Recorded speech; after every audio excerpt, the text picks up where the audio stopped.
condemned by a UN report which found them all guilty of war crimes, including civilian massacres and indiscriminate shelling. Meanwhile, international mercenaries and militants continue to flood the country, convinced they're carrying out the will of God. But what forces men to such extremes? RT's Maria Finoshna has been investigating. This may look like an ordinary farewell amongst friends, but the man in the long Islamic coat is a suicide bomber, leaving on his final journey.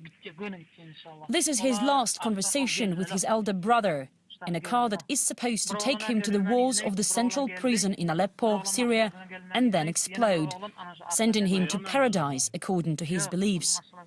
These clips were found on a laptop taken from one of the men seen in the footage, who is now in a Syrian prison. He calls himself Raushan and says he came to Syria from a former Soviet republic to fight. A group called Murad approached me a year ago and convinced me that Muslims in Syria are being oppressed and killed, and that I should go and take up arms against Assad for world jihad and help establish a caliphate that will extend worldwide to Europe, America, and everywhere. He sneaked into Syria last January through Turkey.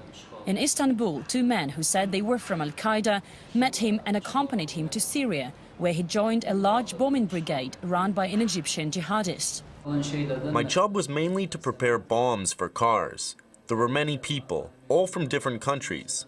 Our teachers showed us how to make bombs, which ingredients to use, and how exactly to cook it.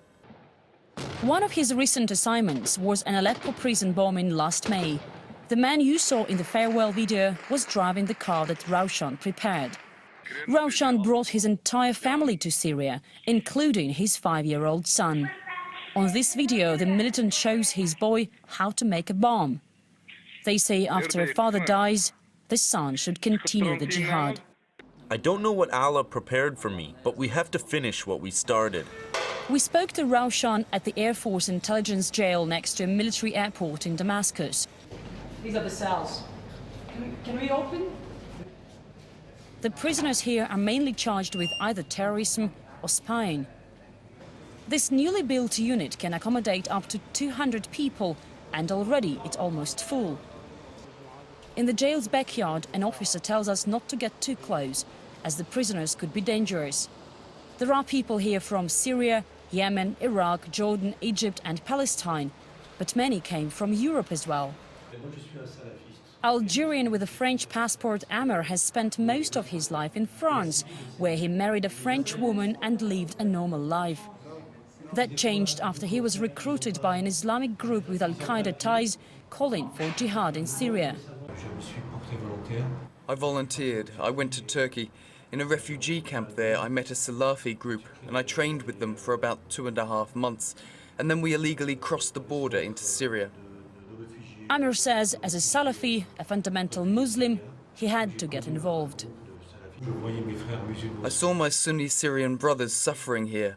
I saw on Al Jazeera, Al Arabiya and other channels that kids are also suffering. I took up arms and I was ready to use them, but when I came here, I didn't see the enemy. In a separate building, they show us weapons, including handmade bombs and grenades seized from militants. These are the instruments of global jihad that chose Syria as a battlefield to bring foreign fighters and violence. This prison may be full, but beyond the walls, many men with many causes remain free to continue their fight. Marie Finoshna, RT, Damascus, Syria.